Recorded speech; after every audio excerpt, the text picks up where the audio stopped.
ఇమ్రాన్ ఖాన్ పాకిస్తాన్ మాజీ ప్రధాని. అదేం కర్మో కానీ పాకిస్తాన్లో ప్రధానమంత్రిగా చేశాడంటే ఆ తర్వాత నిందితుడు, నేరస్తుడు, ఖైదీ ఇట్లాగే ఉంటాయి వాళ్ళకి.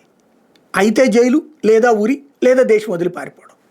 ఒక ముషరఫ్ చూసినా, నవాజ్ షరీఫ్ చూసినా, భుట్టోని చూసినా, జర్దారీని చూసినా వీళ్ళందరూ ఇయే కనబడతారు. కొన్ని రోజుల పాటు రాజకీయాలు చేస్తారు, ఒక స్టేజ్ వచ్చిన తర్వాత సాకారం పొందుతారు, ఆ తర్వాత ప్రధానమంత్రులు అవుతారు, ఆ తర్వాతన సైన్యం చేతిలో కీలుబొమ్మలు అవుతారు, ఆ తర్వాతన జైలు పాలవుతారు, ఆ పైన దేశం విడిచన్నా పారిపోవాలి, లేదంటే కనుక అక్కడే ప్రాణాలు కోల్పోవాలి, జైళ్ళల్లో మగ్గాలి. ఇంతకుముందు ఉన్నటువంటి వాళ్ళని అట్లా చేసి అధికారంలోకి వచ్చినటువంటి వాడు ఇమ్రాన్ ఖాన్.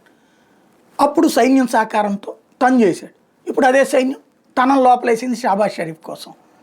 ఇప్పుడు ఇమ్రాన్ ఖాన్ జైలు నుండి ఓ సందేశం, నన్ను చాలా హింసిస్తున్నారు, ఇబ్బంది పెడుతున్నారు, ప్రాణాలు పోయే పరిస్థితుల్లోనే, నేను చచ్చిపోతే గనక దానికి కారకుడు సైనిక చీఫే అన్నటువంటి. అక్కడ సైన్యానికి వ్యతిరేకంగా ప్రజలు వెళ్ళరు, కానీ మొట్టమొదటిసారి ఇమ్రాన్ ఖాన్ కోసం ప్రజలు సైన్యాన్ని కూడా ఎదిరిస్తున్నారు, సైన్యాన్ని కూడా ద్వేషించే పరిస్థితి తెచ్చాడు.